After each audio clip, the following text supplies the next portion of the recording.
Hello बच्चा लोग। तो आज हम शुरुआत करने वाले हैं एक नए सीरीज की, जिसमें आपको 20 दिन में हम कंप्लीट करवाएंगे पूरी की पूरी जो आपकी 12th की ऑब्जेक्टिव या सब्जेक्टिव क्वेश्चन हो, दोनों की दोनों सीरीज आएगी यहाँ पे। और 20 दिन में आपको चैलेंज दिलाता हूँ कि आपको 90 प्लस दिला के रहूँगा। मैं खुद भी 90 प्लस से ज़्यादा ला चुका हूँ और मैं 90 प्लस आपको भी दिलाऊंगा ज़रूर। तो आप इस सीरीज़ में बिल्कुल जुड़े और चैनल को सब्सक्राइब ज़रूर करें। और आप एक बार पहले देखो कि कैसा पढ़ाते हैं सर, उसके बाद आपको पता चलेगा कि 90 लाना बहुत मुश्किल भी नहीं है।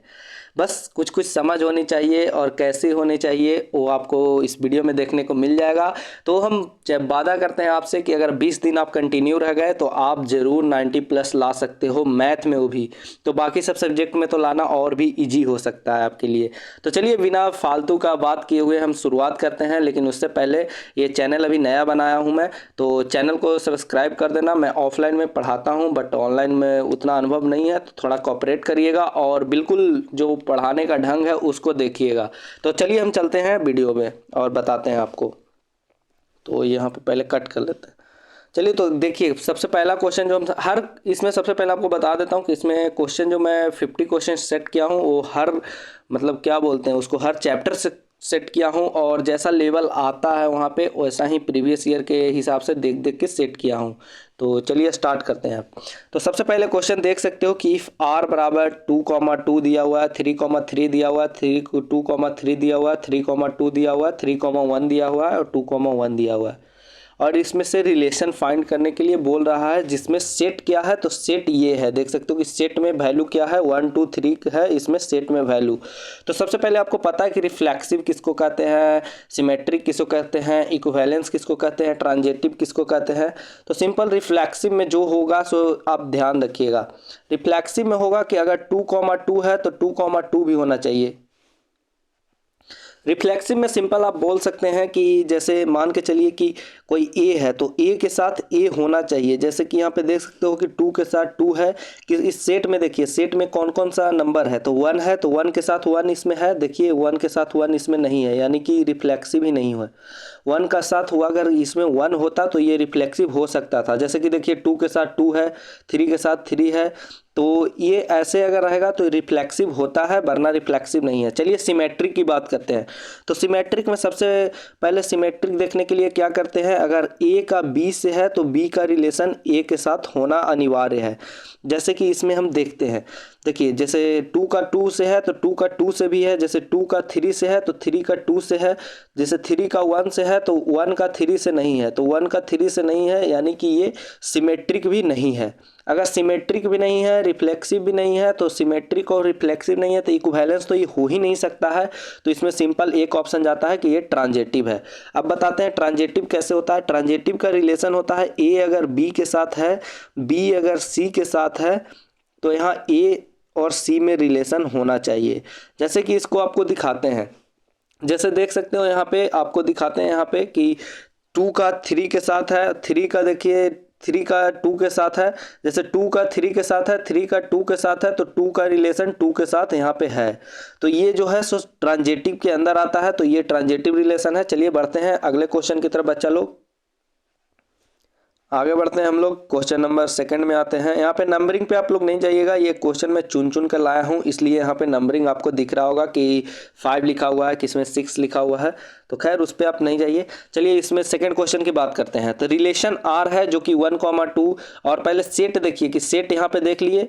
अब यहाँ पे पूछ रहा है which element of A should include R so that resultant relation become transitive. तो ऐसा इसमें क्या ऐड कर दें, जो ये पूरा रिलेशन दिया हुआ है इसमें ऐसा क्या ऐड कर दें जिसके कारण ये पूरा का पूरा ट्रांजिटिव बन जाएगा। आप क्वेश्चन ध्यान से पढ़िए, क्वेश्चन को वहाँ जाइएगा तो ध्यान से थोड़ा पढ़िएगा कि पूछ क्या रहा है, क्योंकि बहुत सारे बच्चे लोग इसमें ये हो जाते हैं कि सर पूछ क्या रहा था, मैं क्या जवाब दे दिया। तो चलिए इसमें बात करते हैं। अभी आपको मत बताया कि ट्रांजिटिव होने के लिए क्या होना चाहिए। जैसे ए का रिलेशन बी के साथ है, बी का रिलेशन सी के साथ है, तो यहाँ पे ए का रिलेशन सी के साथ होना चाहिए। तो ये चीज़ हम ढूंढते हैं सिंपल। जैसे 1 है तो 1 का रिलेशन 2 के साथ है, यहाँ 2 का रिलेशन 3 के साथ है, तो 1 का रिलेशन यहाँ पे 3 के साथ होना चाहिए, तभी ये ट्रांजिटिव हो सकता है। तो ऑप्शन नंबर डी इसके हिसाब से आपका सही हो जाएगा, जो कि 1 का रिलेशन 3 के साथ दिया हुआ है। चलिए नेक्स्ट क्वेश्चन की तरफ बढ़ते हैं। क्या दिया हुआ है कि how many distinct relation can be defined on set ए, कितना डिस्टिंक्ट रिलेशन यहाँ पे डिफाइंड हो सकता है। तो याद रखिएगा कि रिलेशन डिफाइन करने के लिए होता है m to the power n, जिसमें m होता है टोटल नंबर और n कितना नंबर उसमें दिया गया है। सॉरी माफ़ करिएगा, यहाँ पे m to the power n नहीं होता है, इसमें 2 टू द पावर n होता है। ये मैं आपको फंक्शन का बता दिया, ये 2 टू द पावर n होता है, जिसमें n होता है कि कितना रिलेशन यहाँ पे दिया गया है। मैं आप पहले ध्यान नहीं दिया था कि फंक्शन नहीं है, ये रिलेशन है। तो फंक्शन में आप याद रखिएगा कि अगर फंक्शन रहता है जैसे दो सेट दिया हुआ है इसमें से इसमें, तो इसका जो पूछेगा कि टोटल कितना फंक्शन या रिलेशन बनेगा, तो उसका जो आंसर होता है वो होता है m to the power n। लेकिन यहाँ पे जो ये दिया गया है ये 2 टू द पावर 3 यहाँ पे सही आंसर हो जाएगा। बढ़ते हैं नेक्स्ट क्वेश्चन की तरफ। तो ये क्वेश्चन आपका आ गया, ये क्वेश्चन इन्वर्स से। चलिए, तो इन्वर्स में आप लोग अगर पढ़े होंगे तो ये कुछ कुछ थ्योरम होती है जिसको ध्यान में रखना होता है, और ऐसा क्वेश्चन बहुत ही ज़्यादा रिपीट होती है, बहुत ज़्यादा रिपीट होती है। ऐसा सिर्फ मैं आपको एक क्वेश्चन नहीं करवा रहा हूँ, ये जो क्वेश्चन करवा रहा हूँ ऐसा आपको बहुत देखने को मिलेगी। तो चलिए, सबसे पहले आप देख सकते हैं कि कॉस इन्वर्स माइनस एक्स। तो आप एक फॉर्मूला पढ़े होंगे कि कॉस के अंदर जो माइनस रहती है, कॉस इन्वर्स माइनस एक्स जो है, ये माइनस निकालने के लिए हमको पाई के साथ इसको माइनस करना पड़ता है। पाई के साथ होता है कॉस इन्वर्स एक्स। तो इसका सिंपल आंसर हो जाएगा सी ऑप्शन, पाई के साथ ये कॉस इन्वर्स माइनस एक्स होगा।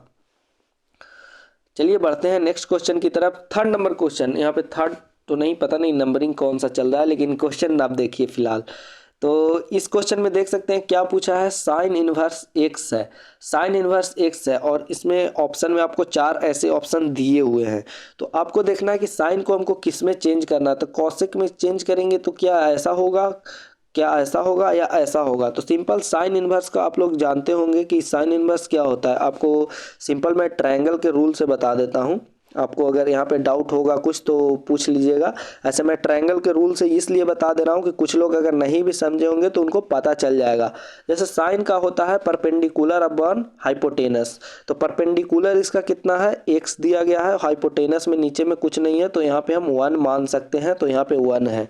अब बात रही यहाँ पे इसको चेंज करना हमको किस में, कॉसेक्स में। कॉसेक्स में चेंज करने के लिए सबसे पहले हमको ये फाइंड करना पड़ेगा कि इसका वैल्यू कितना होगा। तो आप लोग पाइथागोरस थ्योरम से पढ़े होंगे, एक्स स्क्वायर, इसको मान लेते हैं हम, कुछ भी मान लेते हैं, इसको y मान लेते हैं। चलो, तो x square plus y square equal to 1 का स्क्वायर, ऐसा आप लोग पढ़े होंगे किसमें, पाइथागोरस थ्योरम में।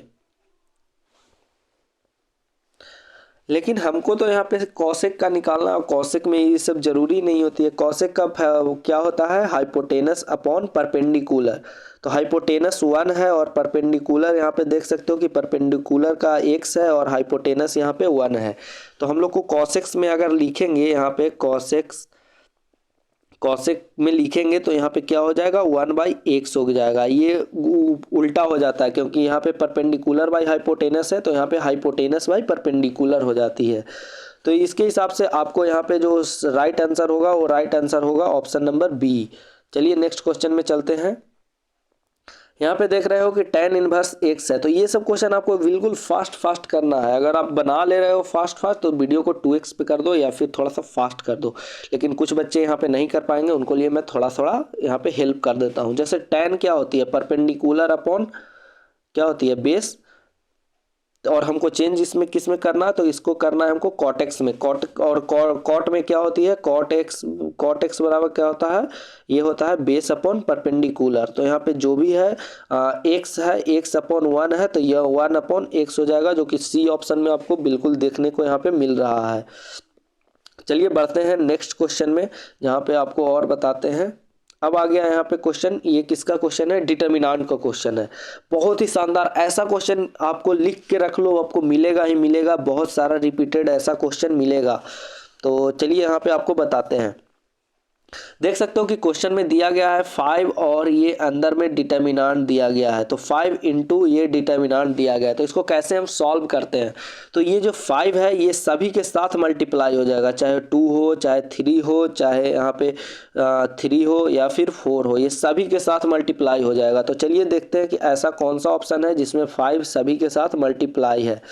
तो देख सकते हो यहाँ पे कि 5 2 जा 10, 5 3 जा 15, 5 2 जा 10 तो है, 5 3 जा 15 यहाँ पे नहीं है, तो पहला ऑप्शन गलत। दूसरा में देखते हैं 5 2 जा 10, यहाँ पे नहीं है, गलत। सी ऑप्शन में देखते हैं, नहीं है, गलत। डी ऑप्शन देख सकते हो कि 5 2 जा 10, 5 3 जा 15, 5 3 जा 15 और 5 4 जा यहाँ पे 20 होना चाहिए, माफ़ करिएगा ये 60 गलत से लिखा हुआ है, यहाँ पे 20 होना चाहिए, ये मिस्टेक है उसका। चलिए बढ़ते हैं नेक्स्ट क्वेश्चन में। यहाँ पे देख सकते हो कि ये जो है इसमें डिटर्मिनेंट निकालना है। अगर कहीं भी आपको ट्रायंगल ऐसा देखने को मिल जाए कि ऐसा ट्रायंगल क्या है, क्या करना है इसमें, तो सिंपल आपको डिटर्मिनेंट निकालना है। डिटर्मिनेंट कैसे निकालते हैं? डिटर्मिनेंट निकालने के लिए आपको सिंपल इसको इधर देखिए क्रॉस ऐसे चलना है, ऐसे करिए और ऐसे करिए और सिंपल माइनस कर देना है दोनों में। देखिए कैसे, अब आपको दिखाते हैं। यहाँ पे इसको इरेज कर लेते हैं ताकि आपको सही डिजिट सही से दिखे। जो मैं बताया वो आपको ध्यान रखना है। जैसे 10 6 जा कितना होगा 60 60, और फिर बताया आपको कि पहले ऐसे चलिए, तो ऐसे हम लोग चल लिए तो ये 60 आ गया। उसके बाद ऐसे चलना है, तो ऐसे चलने के लिए बीच में माइनस कर दिया, 3 2 जा कितना हो गया 60, 32 जा 60 और 60 माइनस 60 0। इसका सही आंसर आप देख सकते हो कि 0 है। तो आपको यहाँ पे अगर बहुत कुछ यहाँ पे सीखने को मिल जाएगा जिससे आप 90 प्लस बिल्कुल श्योर ला सकते हो। तो यहाँ पे देखिए अब ये वैल्यू है, इसमें भी डिटर्मिनेंट ही फाइंड करना है, लेकिन ये 3 डिजिट का है। तो 3 डिजिट का फाइंड कैसे करते हैं डिटर्मिनेंट, उसके बारे में चलिए बात करते हैं। तो 3 डिजिट का फाइंड करने के लिए जैसे सबसे पहले वहाँ पे 1 लिख देंगे। 1 लिखने के बाद अगर ये कर रहे हो तो ये रो और ये कॉलम छोड़ देते हैं हम लोग। फिलहाल आपको थोड़ा सा बता दे रहा हूँ, यहाँ पे ध्यान से देख लेना। अब इसमें जो मैं पहले बताया कि ऐसे करेंगे फिर ऐसे करेंगे, तो चलिए वही करते हैं। 4 2 जा 8 और -6। अब देखिए पहला का रोल ख़त्म हो गया, यहाँ पे इरेज कर लेते हैं। अब दूसरे वाले में वैसे होगा, ये कट कुट करेंगे और फिर अब करेंगे 2 2 जा 2 इंटू यहाँ पे एक और रूल चलता है जिसको प्लस माइनस वाला रूल होता है, जैसे फर्स्ट प्लस फिर सेकंड माइनस ऐसे करके। तो इसके लिए यहाँ पे माइनस चलता है, ये सब आप पढ़े होंगे, अभी इतना टाइम नहीं है, लेकिन आप समझिए कि कैसे होता है यहाँ पे 2। अब यहाँ पे करेंगे 2 2 जा 4 -6, 4 यहाँ पे लिखेंगे 4 -6 प्लस 3 इंटू यहाँ पे देखिए 2 इंटू 1 2 -4 2 -4। अब इसको सिंपल कैलकुलेट कर देंगे। 8 यहाँ 8 -6 कितना होगा 2 होगा, -2 इंटू 4 यहाँ पे 4 -6 कितना होगा -2 यहाँ पे करेंगे और प्लस यहाँ पे देखिए -4 प्लस 2 कितना होगा -2 प्लस 3 इंटू -2। आप सिंपल करते हैं 2 यहाँ पे 2 का 2 रहेगा -2 प्लस 4 और यहाँ पे +3 और इंटू -2 कितना होगा -6। यहाँ पे देखिए 4 2 6 और -6 6 -6 यहाँ पे 0 होता है, तो इसका सी डी ऑप्शन सही होगा।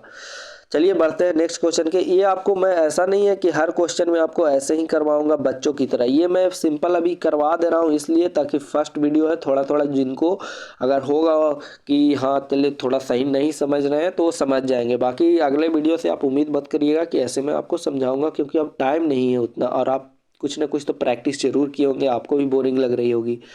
अब यहाँ पे देखिए ये क्वेश्चन है कि ए इज स्क्वायर मैट्रिक्स। अगर ए स्क्वायर मैट्रिक्स है तो ए माइनस ए ट्रांसपोज क्या होगा। तो यहाँ पे सिंपल अगर ऐसा क्वेश्चन आए ए माइनस ए ट्रांसपोज तो स्क्यू मारिए, स्क्यू सिमेट्रिक मैट्रिक्स।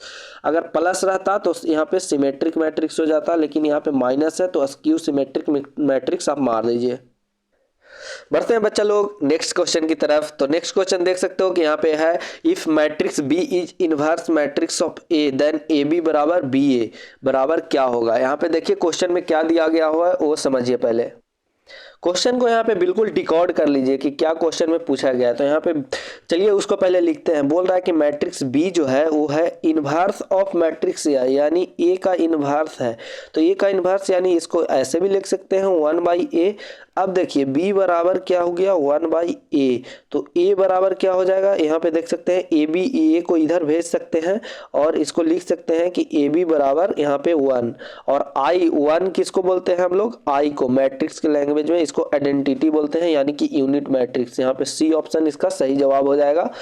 तो आगे बढ़ते हैं नेक्स्ट क्वेश्चन की तरफ बच्चा लोग। तो देख सकते हो कि नेक्स्ट क्वेश्चन क्या है, यहाँ पे 2 इंटू ऐसे दिया हुआ है 3 4 5 जो भी है, तो इसको सॉल्व करना है। तो इसको कैसे सॉल्व करते हैं, चलिए एकदम सिंपल में आपको बताएंगे सॉल्व करने का। तो सबसे पहले देखिए हमको x और y में बस रिलेशन चाहिए, अगर x y में रिलेशन मिल जाएगा तो हमको हो जाएगा काम। तो जैसे देखिए 2 इंटू एक्स करेंगे, यहाँ पे 2x लिख देंगे, उसके बाद आते हैं प्लस, प्लस जो भी यहाँ पे डिजिट है उसको लिखेंगे 1 बराबर यहाँ पे जो डिजिट है उसको लिखेंगे 5। तो यहाँ पे 2x बराबर कितना हो जाएगा 4 और x बराबर यहाँ से आ जाएगा 2।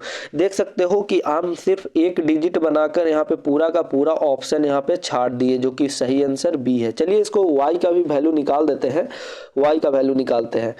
देखिए यहाँ पे y कहाँ पे आ रहा है, सेकेंड डिजिट पे ऊपर में, तो यहाँ पे करेंगे 4 2 जा 8, 8 प्लस यहाँ पे y बराबर कितना हो जाएगा, यहाँ पे देख सकते हो कि 0। अगर y के वैल्यू यहाँ पे लाएंगे तो कितना आ गया -8। तो देख सकते हो कितना सिंपल वे में हम यहाँ पे सिर्फ एक चीज से कर सकते हैं, पूरा का पूरा आंसर ला सकते हैं और अपना टाइम बचा सकते हैं एग्जाम में। अब देखिए ये क्वेश्चन आ गया है डिफरेंशिएशन का, तो अब यहाँ पे क्वेश्चन करते हैं साइन का डिफरेंशिएशन बताइए। बिल्कुल फॉर्मूला आपको डिफरेंशिएशन इंटीग्रेशन का ऑन टिप्स होना चाहिए, अगर आपको याद है आप आसानी से बना लोगे। साइन का डिफरेंशिएशन क्या होता है, cos x, इसमें कोई टाइम नहीं, इसके लिए कुछ मतलब इसमें है ही नहीं। tan का डिफरेंशिएशन क्या होता है, sec स्क्वायर x। यहाँ पे देखिए sec x का डिफरेंशिएशन क्या होता है, sec x into tan x। तो देख सकते हैं फॉर्मूला याद है तो कितना जल्दी के जल्दी हो जा रहा है। और बच्चा लोग इसके लिए कोई सॉल्यूशन नहीं है, ये आपको फॉर्मूला है तो याद करना ही पड़ेगा। अब यहाँ पे देखिए कि इसका डिफरेंशिएशन कैसे करेंगे।